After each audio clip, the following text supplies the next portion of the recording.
my name is Dasia Suesberry. I'm a communication student here at Youngstown State University, and today I will be talking about my study called The Uses and Gratifications of Social Media.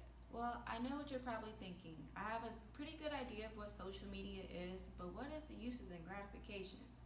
Well, in a study done by Wang in 2012, they define social media as an online medium platform that allows users to be able to engage and connect with others through user-generated activity or shared activity. And they also go on to define uses and gratification as discovering why there is a need or motivation and then figuring out if those needs are being fulfilled. They also identify 4 different categories that contribute to social media use or drive social media use. They've come up with the emotional aspect, the social aspects, the cognitive, and then the habitual aspects, which we'll get into later. But first, we're going to talk about how do we formulate a question to best fit this study. Well, in this study, my hypothesis suggests that social media is driven by the emotional, social, cognitive, and habitual needs, but not all are gratifying. In other words, the motivations to use social media doesn't necessarily guarantee gratification of what is being sought upon in a given moment. Now, the importance of this study is to understand the importance of social media and understand the importance of uses and gratification, as it gives insight on why gratification is usually sought but not always obtained. So in this next category, the Wang study done in 2012 identifies 4 categories that contribute to social media use. Emotional, which involves one seeking to find pleasure or an emotional experience or some form of escapism. Then there's the social needs, which involves maintaining contact with friends, family, and then the world around them. And then the next one is cognitive, which involves wanting to acquire knowledge and understanding. And then the final one is habitual, which is more of like ritualistic behaviors that help bring structure to one's day. In another study done by Quan, Hayes, and Young in 2010, they found that there were 6 dimensions linked to social media use, similar to the one found in the Wang study. They identified pastime, affection, fashion inspiration, to share problems, sociability, so such as socializing, and then social information, which is very similar to the cognitive. Both studies have similar findings, but they both identify uses for social media use. Now let's dig a little bit deeper into each of the 4 categories, starting with the emotional needs. In a study done by Quan Hayes, they compare the uses and gratifications of IM and Facebook. The study showed that students gravitated towards IM versus Facebook because they perceived IM as a platform for expressing concern and friendship towards others, whereas Facebook lacked this level of intimacy. Now, although both platforms offer a form of escapism, finding pleasure, and things of that nature, they found that the motivation to use IM was more significant on IM than Facebook. This suggests that although both platforms offer the similar and almost same experience, one can resonate more with a user. Next, we will talk about the social needs aspect. In a study done by Wang et al. In 2018, they found that social needs had the largest impact of social media use among users.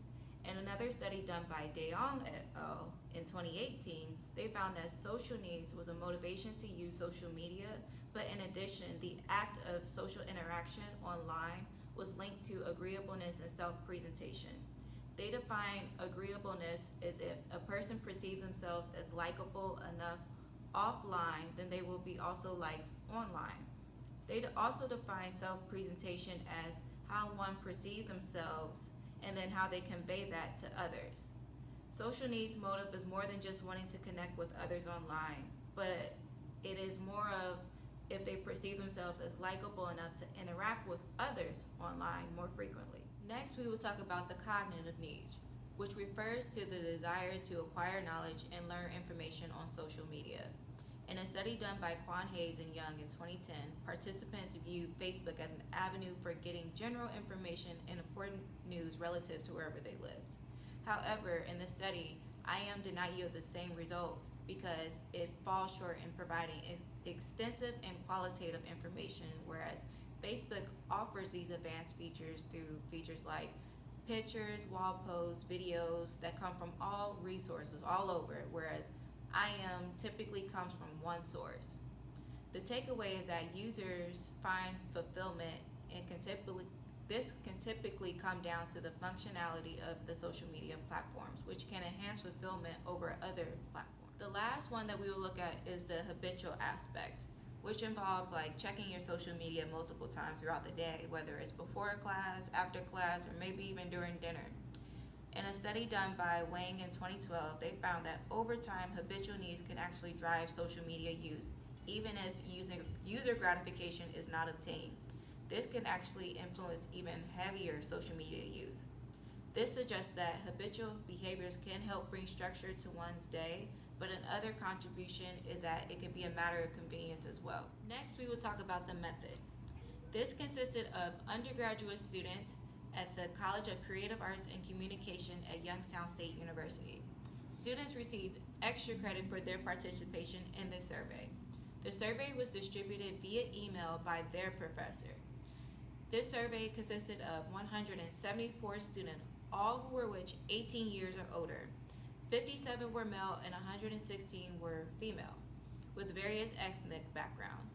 The survey began with a consent form where students or participants had to agree to the terms and conditions prior to completing the survey. The survey was part of a larger scale survey, which minimized the number of surveys that they had to participate in altogether. Continuing on into the method section. The survey consisted of 24 questions. 7 were demographics such as age, gender, and then the 17 consisted of social media questions individualized to my survey. The Likert scale was used to measure the uses and gratifications based upon the 4 categories mentioned before. Using the Likert scale, 5 being always, 1 being never, students were able to choose which responses best reflected their attitudes and behaviors. The first 8 questions focused on the uses of social media, and the last 9 focused on fulfillment of those uses on social media. The concept of this survey stems from the study done by Dong et al. In 2018. This survey looked for themes. So if there was a strong correlation between uses and gratifications, meant that there was users received fulfillment on social media, and weak correlation meant the opposite. Next, we will talk about the results section. In this section, my hypothesis was supported. Out of 174 respondents, the mean score for obtained gratification was 3.51%, which leans towards an overall positive. This indicated that user gratification is obtained sometimes based upon the Likert scale used in the survey. Results did not reflect a high mean score, which would have been a 4 or 5, which would have indicated that the gratification is always obtained or often obtained. Results did not indicate a low mean score of 1 or 2, which would have indicated that a gratification is never obtained or rarely obtained. This suggests that although gratification is often sought, it is not always obtained, which goes back and supports my hypothesis. Now moving on to the discussion. This study predicted that motivations to use social media doesn't guarantee gratification in a given moment. The results from this study supports my hypothesis that generally users are fulfilled on social media, but not always or never. Now, limitations of this study include that the sample is not representative of the general American population on social media. Another factor is that there are a limited number of variables that could actually measure obtained user gratification on social media. Now, for future references, the functionality of each platform should be analyzed. Features that may be offered on one platform may not be offered on another platform.